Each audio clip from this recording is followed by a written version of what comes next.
Love जिहाद के बारे में जो एक बार फिर सुर्खियों में आ गया है। मैं बात कर रही हूँ हदिया केस की। हदिया केस को समझने के लिए आपको थोड़ा और पीछे जाना होगा। हदिया का असली नाम अखिला अशोकन है, जो कोट्टायम की रहने वाली हैं। वो अपने माता पिता की इकलौती संतान है। जब हदिया सलेम में रहकर मेडिकल की पढ़ाई कर रही थी, तभी उसने अपने 2 मुस्लिम दोस्तों से प्रभावित होकर इस्लाम धर्म को कबूल कर लिया।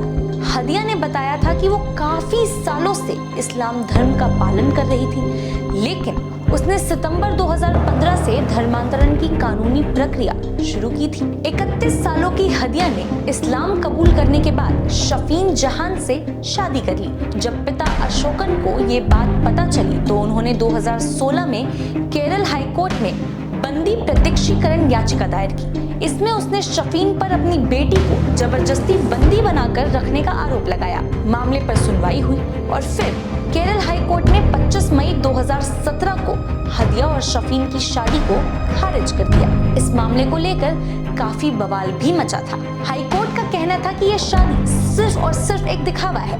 अदालत ने निर्देश दिया कि हदिया को उसके हिंदू माता पिता या किसी संगठन की कस्टडी में रखा जाए, ताकि वो लव जिहाद की पीड़ित बनने से बच जाए। यहाँ गौर करने वाली एक और बात है, ऐसा पहली बार हुआ था कि जब किसी अदालत ने लव जिहाद जैसे शब्द का इस्तेमाल किया था। हालांकि शफीन जहान भी हार मानने वालों में से नहीं था। उसने तुरंत हाई कोर्ट के इस फैसले के खिलाफ सुप्रीम कोर्ट में अपील दायर की। हाई कोर्ट के फैसले की पहले से ही कई लोगों के बीच आलोचना हो रही थी, क्योंकि उनका कहना था कि अदालत ने एक वयस्क महिला के फैसले लेने की अधिकार को कुचलने का काम किया है। यही वजह थी कि जब ये मामला सुप्रीम कोर्ट में पहुंचा तो लगभग ये साफ हो चुका था कि कहीं ना कहीं केस शफीन जहान के पक्ष में रहेगा। सुप्रीम कोर्ट ने 8 मार्च 2018 को एक महत्वपूर्ण फैसला देते हुए हाई कोर्ट के फैसले को पलट दिया।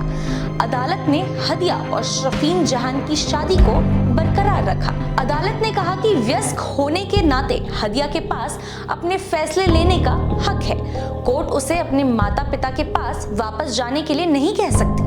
हालांकि अदालत ने NIA को इस मामले में जांच को जारी रखने के लिए कहा, ताकि पता लगाया जा सके कि क्या सच में धर्मांतरण के बाद शादी हो रही है या नहीं। अब सवाल ये है कि हदिया केस एक बार फिर इतने लंबे समय के बाद क्यों चर्चा में आया है। दरअसल हदिया के पिता KM अशोकन ने केरल हाई कोर्ट का दरवाजा खटखटाया है। उन्होंने एक याचिका के जरिए मांग की है कि उनकी बेटी को कोर्ट के सामने पेश किया जाए, क्योंकि वो अपनी बेटी से मिल नहीं पा रहे हैं।